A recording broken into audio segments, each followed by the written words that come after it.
बाप्पाच्या पूजेची आणि वनस्पती संवर्धनाची संकल्पना नेमकी काय? बाप्पाच्या पूजेत शंखनाद का केला जातो? नैवेद्य अर्पण का केला जातो? या सगळ्या विषयी अधिक जाणून घेऊया हबप क्रांतिगीता महाबळी यांच्याकडून. पाहूया.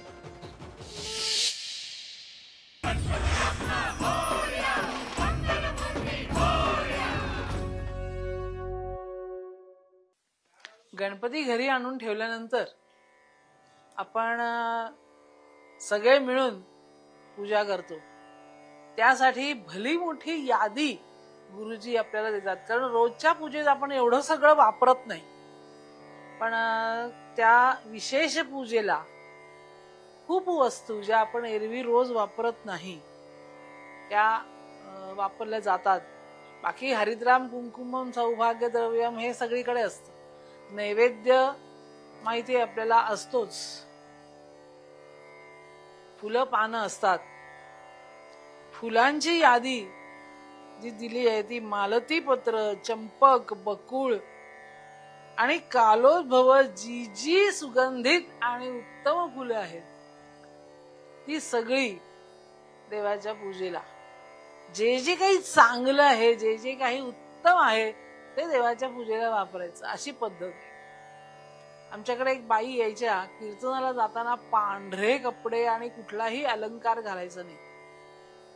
आम्ही म्हटलं असं का? तर म्हणे नाही, आपण निवृत्ती सांगतो, तर निवृत्तीला हे काहीही नाही. तर वडील आमचे म्हणाले की नाही, आपण देवाला आवाहन करणार, देवाला बोलावणार, देवाचे गुणवर्णन करणार. तुम्ही देवांची चित्र पाहिली आहेत का? देवांच्या मूर्ती पाहिल्या आहेत का?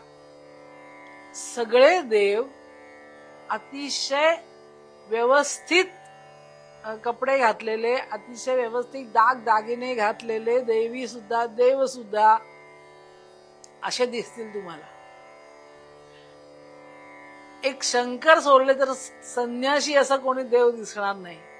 तसा शंकरांच्या जवळ सुद्धा त्यांची शस्त्र आणि हे सगळं आहेत. ते म्हणले असं नाही, तर जे जे काही चांगलं आहे ते देवाला द्यायचं आहे. मग आपणही त्यावेळेला चांगलंच असलं पाहिजे. आणि मग देवाची पूजा करताना सुद्धा जास्तीत जास्त चांगलं घेऊनच देवाला समोर जायचं, हे लक्षात ठेवा. पूजा साहित्यामध्ये पत्री, फुलं याच्याबरोबर काही विशेष वस्तू असतात. आपल्याला माहितीये गंध, अक्षर, फुलं हे तर सगळ्याच पूजांना वापरतात. पण याच्यामध्ये आता पंचामृती पूजा असते. दूध, दही, तूप, साखर आणि मध हे खरंच सगळं जर रोज रेग्युलर एकत्र केलं तर मुलांची बुद्धिमत्ता चांगली होते असं म्हणतात आयुर्वेदिक. तर ते नेहमी खरं मुलांना द्यायला हवंय. पंचामृत आहे ते. त्याच्याबरोबर वेगवेगळे सुगंध असायला पाहिजेत. कलश, घंटा आणि शंख असतो त्यामध्ये. यामध्ये मंत्र आहेत ते लक्षात घ्या. घंटा कशासाठी असते? आगमार्थम तु देवानाम, गमनार्थम तु राक्षसाम, कुर्वे घंटारवम तत्र देवता वाहन रक्ष. देवांनी यावं म्हणून आणि आता देव येत आहेत मग ते मारणार आम्हाला, मग राक्षसांनी पळून जावं म्हणून देवतांचं आवाहन करायला घंटा वापरली जाते. त्याचबरोबर शंख हे जे आहेत, आपण भगवद्गीता जर ऐकली असेल तर त्याचा पहिल्या अध्यायामध्ये शंखान दद्मून पृथक पृथक प्रत्येकानं आपापला शंख वाजवला. युद्ध सुरू झाल्यासाठी, युद्ध सुरू होण्याचं चिन्ह म्हणून आता मी युद्धाला तयार आहे म्हणून प्रत्येकाने आपापला शंख वाजवायचा आहे मोठ्यांदा. आणि प्रचंड मोठा पांचजन्य हा पौंड्र म्हणजे ह्या सगळ्या पांडवांच्या आणि कृष्णाचे प्रचंड शंख वाजले, इतके की कौरवांच्या हृदयात धडकी भरावी, शत्रूला भीती वाटावी, एवढे जोरदार शंख. हे सगळे शंख वाजवायचे, शत्रूला भीती वाटावी यासाठी घंटा वाजवायच्या. आता देव येत आहेत, राक्षसांनी पळून जावं यासाठी. आणि त्याचबरोबर कलश आहे, कलशाच्या मध्ये सगळे सप्तद्वीपा वसुंधरा सगळं कलशामध्ये आहे, त्याची पूजा करतात. त्या पूजा साहित्यावरती शिंपडलं जातं. पंचखाद्य याचा नैवेद्य असतो.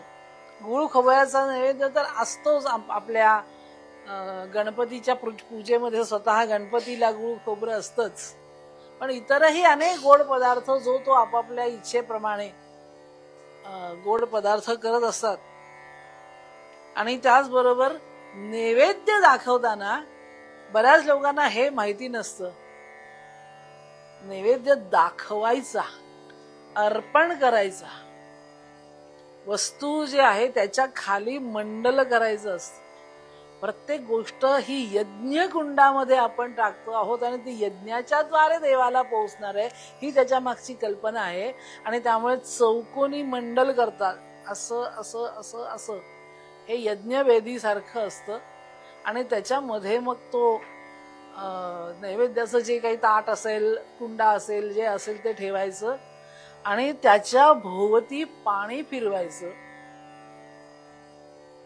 आणि ते पाणी फिरवल्यानंतर एक हात हृदयापाशी लावायचा, तो काही लोक असाही धरतात.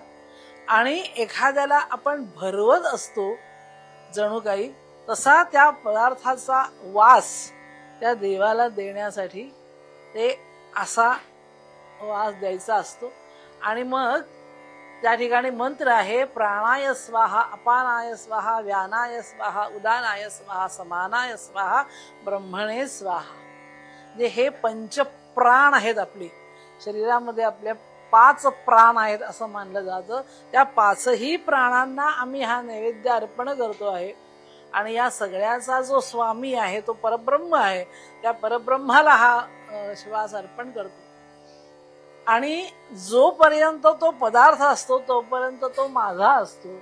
एकदा त्याचा नैवेद्य केला, देवाला अर्पण केला की ते उरलेलं जे असतं ते प्रसाद असतो आपल्याला मिळणारा.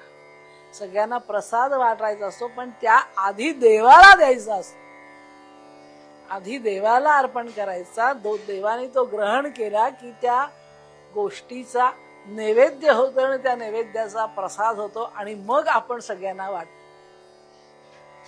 ते पंचखाद्य असेल, गुळ खोबरं असेल, काय पेढे, जे काय तुम्ही आणलं असाल देवासाठी. आणि शक्यतो गोड पदार्थ आणतात.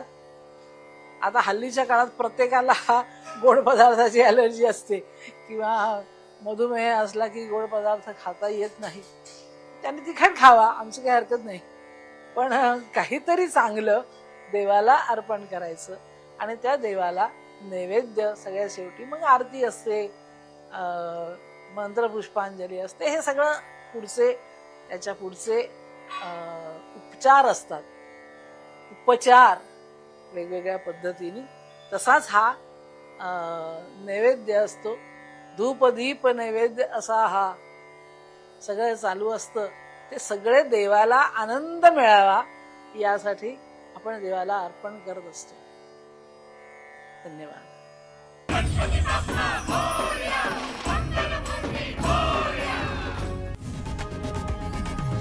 लोकशाही मराठी ऐका, पहा, जागरूक रहा.